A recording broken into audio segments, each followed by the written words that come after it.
अस्सलाम वालेकुम गाइस आज का टॉपिक है हमारा अपेंडिसाइटिस। डेफिनेशन क्या है इसकी? Inflammation of appendix is called appendicitis. ठीक है। मोस्ट कॉमन एज हमारे पास की क्या है? 10 to 13 ईयर्स, 10 से 30 साल इसकी जो है मोस्ट कॉमन एज है। और इन्फ्लेमेशन ऑफ अपेंडिक्स को हम अपेंडिसाइटिस बोलते हैं। ठीक है। उसके बाद इसकी एनाटॉमिकल पोजीशन वगैरह पे आ जाएं या इसके एनाटॉमी से डिस्कस कर लेते हैं। Present in only humans, humans में प्रेजेंट होती है। At birth short broad and at its join with caecum, at birth time पे। ठीक है। बर्थ टाइम पे ये होती है, शॉर्ट होती है, ब्रॉड होती है, short and broad and join with caecum, caecum के साथ अटैच होती है। Typical tubular structure produced by 2 years of as.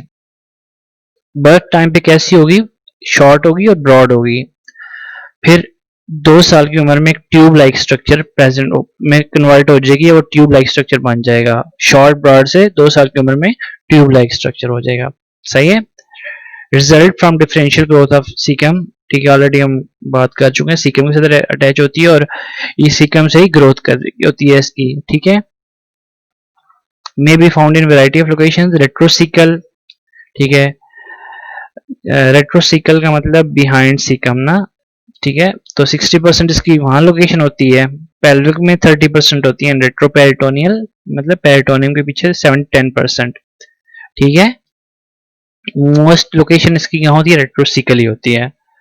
Layers इसकी 4 लेयर्स हैं। म्यूकोजा, सब म्यूकोजा, मिस्कुलारिस एंड सिरोजा। अब इसकी एटियोलॉजी या इसकी काजेस देखते हैं। ठीक है, ये क्यों काज होती है? लो फाइब्रस डाइट जो होती है, ठीक है, ऐसी डाइट जिसमें फाइबर कम हो, उस वजह से मतलब यूज करने से ये होती है। उसके बाद फिकोलेथ, फिकोलेथ हम बोलते हैं हार्ड स्टोनी मास फीसेस। ठीक है, हार्ड स्टोनी मास फीसेस, जो मतलब हमारे पास हार्ड फीसेस होते हैं, वो मतलब आके अगर इसमें मतलब इसके ट्यूब लाइक स्ट्रक्चर में, ठीक है, पड़ जाए तो उस वजह से भी हमारे पास ऑब्स्ट्रक्शन वगैरह हो जाती है। इस वजह से स्ट्रक्चर भी मतलब सेम ही होगी, नैरोइंग हो जाता है इसका स्ट्रक्चर वगैरह, जो इसका आउटलेट होता है उसको नैरो हो जाता है। ठीक है। वर्म इन्फेस्टेशन, वर्म इन्फेस्टेशन मतलब कोई जो पैरासाइट्स होते हैं वो अटैक वगैरह कर सकते हैं। ठीक है। उसके बाद हमारे पास ये वायरल भी होता है और ये बैक्टीरियल भी होता है। जो बैक्टीरियल में हमारे पास कॉमन है वो है इकोलाई। ठीक है। उसके बाद हमारे पास के क्लिनिकल फीचर्स क्या होते हैं? पेरी अम्बिलिकल पेन होता है। ठीक है। Pain shift to right iliac fossa, RIF right iliac fossa, ये हमारे पास 50% ऑफ केसेस में होता है। ठीक है। पहले हमारे पास पेरी अम्बिलिकल पेन होता है, ठीक है, आपकी अम्बिलिकस के इर्द गिर्द पेन होगा, देन वो शिफ्ट होगा राइट इलिक फोसा में। ठीक है। Anorexia, nausea and vomiting. ठीक है। साइंस क्या? पायरेक्सिया होता है, ठीक है, localise tenderness in right iliac fossa, tenderness होगी राइट इलिक फोसा में। मस्कुलर गार्डनिंग, आपके जो मसल होंगे बिल्कुल सख्त हुए होंगे, ठीक है, आपने सख्त किए हुए मसल। रीबाउंड टेंडरनेस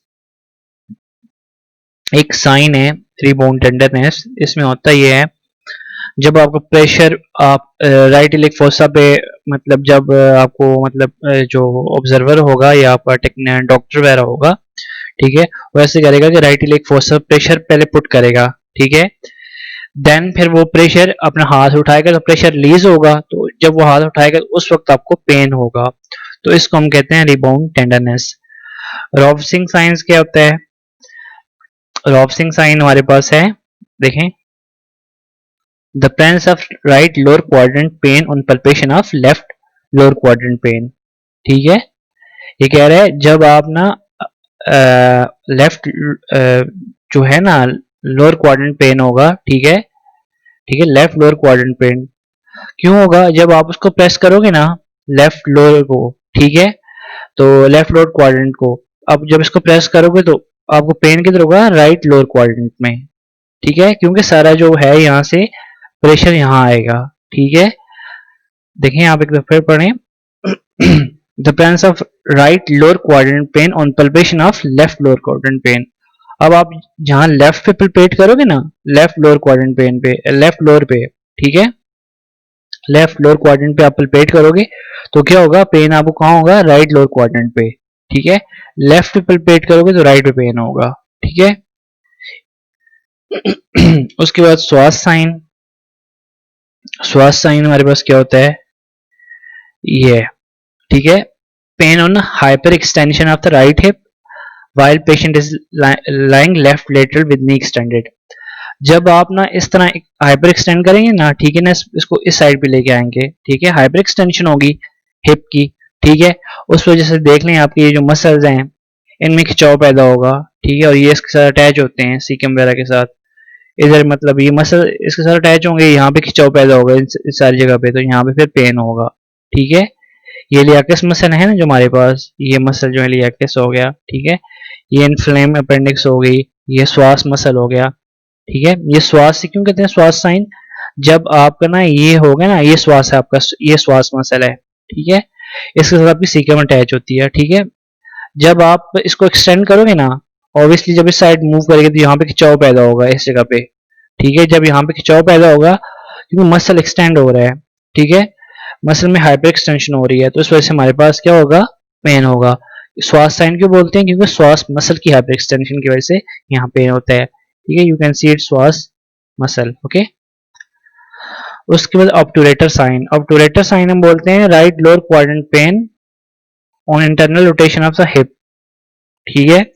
इसमें ये ऐसा होता है पेशेंट को आप स्पाइन पोजीशन पे लिटाते हो, ठीक है, स्पाइन पोजीशन पे लिटा के जो उसकी होती है फ्लेक्स राइट थाई, ठीक है, उसकी राइट थाई फ्लेक्स कर की होती है, उसको रोटेट करते हो, इंटरनली रोटेट करते हो जिस वक्त ना, तो उसको हिप पेन होता है, इंटरनली रोटेशन ऑफ हिप, जब उसका हिप जॉइंट इंटरनली रोटेट होगा ना तो उसको पेन होगा, ठीक है। उसके बाद the location and tenderness is classically McBurney point, जो पॉइंट होता है उसको हम मैकबर्नी पॉइंट बोलते हैं, which is located 1/3 distance between the anterior iliac spine and umbilicus, जो 1/3 डिस्टेंस पे होता है between the interior iliac spine और एम्ब्लाइकस के दरमियान, मतलब एम्ब्लाइकस और जो हमारे पास होगा एम्ब्लाइकस और इंटीरियर सुपीरियर इलिक स्पाइन, उसके दरमियान में जो होगा 1/3 डिस्टेंस पे, ठीक है, इन दोनों के सेंटर में प्रेजेंट होगा एक साइन, ठीक है, 1/3 डिस्टेंस पे होगा, ठीक है। 1/3 किससे होगा, 1/3 डिस्टेंस होगा उसका इलिक स्पाइन से, ठीक है, इंटीरियर सुपीरियर स्पाइन से होगा 1/3 और एम्ब्लाइकस से होगा 2/3, ठीक है, 2/3 जो होगा एम्ब्लाइकस से होगा, 1/3 उसका डिस्टेंस होगा किससे, उसका इंटीरियर सुपीरियर इलिक स्पाइन से, ठीक है। उस पॉइंट को हम क्या कहते हैं, मैकबर्नी पॉइंट, और वहां पे आपको पेन और होता है, ठीक है, टेंडरनेस का पॉइंट वो होता है हमारे पास। Spasm of the overlying abdominal musculature is strongly suggestive of perforation and diffuse peritonitis, ठीक है, स्पैज्म होता है मसल के ऊपर जो होते हैं एब्डोमिनल वॉल के, ठीक है। उसके बाद डायग्नोसिस ऑलरेडी हम पढ़ चुके हैं, रॉबसिंग साइंस होता है, ठीक है, डायग्नोसिस, ठीक है, रॉबसिंग साइन होगा पॉजिटिव होगा, ऑब्टूरेटर साइन पॉजिटिव होगा, श्वास साइन पॉजिटिव होगा, ठीक है। उसके बाद रेक्टल एग्जामिनेशन होगी और पेल्विक एग्जामिनेशन फीमेल पेशेंट्स, ठीक है, फीमेल पेशेंट में आप रेक्टल एग्जामिनेशन भी कर सकते हो, ठीक है। ये श्वास साइन हो गया, ये रॉबसिंग साइन हो गया। अब इसका हमारे पास जो है उसका इन्वेस्टिगेशन क्या है, इन्वेस्टिगेशन इसका ल्यूकोसाइटोसिस, WBC का हमारे पास जो होगा नंबर इंक्रीज हो जाएगा, न्यूट्रोफिलिया हो जाएगा, न्यूट्रोफिल भी हमारे पास इंक्रीज हो जाएंगे, यूरिन रूटीन एग्जामिनेशन नॉर्मल होगा, अल्ट्रासाउंड जो है हमारे पास वो क्या शो करता है, inflammation of appendix in some patient, ठीक है, जो अल्ट्रासाउंड होगा वो क्या शो करेगा, इन्फ्लेमेशन ऑफ अपेंडिक्स, लेकिन हर पेशेंट में ये नहीं हो सकता, हर पेशेंट में शो नहीं करेगा, सम पेशेंट में, ठीक है। जनरल ट्रीटमेंट में क्या आता है हमारे पास, ठीक है, इसको हम कहते हैं नील पर ओरल, ठीक है, नील बाय माउथ भी हम कह सकते हैं, ठीक है, NBM नील बाय माउथ, मतलब मुंह के थ्रू उसको कुछ नहीं देना, ठीक है, ट्रीटमेंट है, डिक्लोफेनाक इंजेक्शन और अदर एनाल्जेसिक्स फिर आप दे दो, ठीक है, पेन उसको है तो उसको मतलब पेन के लिए ये देंगे, ठीक, खाने के लिए उसके मुंह से, मतलब कोई भी उसके मुंह से खुराक नहीं हम डालेंगे, ठीक है, ये जनरल ट्रीटमेंट में आएगा। ग्रेविनेट उसको देंगे अगर उसको हमारे पास नोजिया और वॉमिटिंग की इस तरह के सिम्टम्स हैं तो ये दे देंगे। स्पेसिफिक ट्रीटमेंट है एक अपेंडेक्टोमी, अपेंडिक्स रिमूव कर दो, ठीक है। और जो है पोस्ट ऑपरेटिव में हम कह सकते हैं एंटीबायोटिक्स देते हैं, एनाल्जेसिक्स वगैरह देते हैं और remove stitches after 7 days and care of wound. 7 दिन बाद स्टिचेस रिमूव करो और केयर मतलब करो, देखो जख्म कैसा है, ठीक है। So that's it, okay, take care, अल्लाह हाफिज।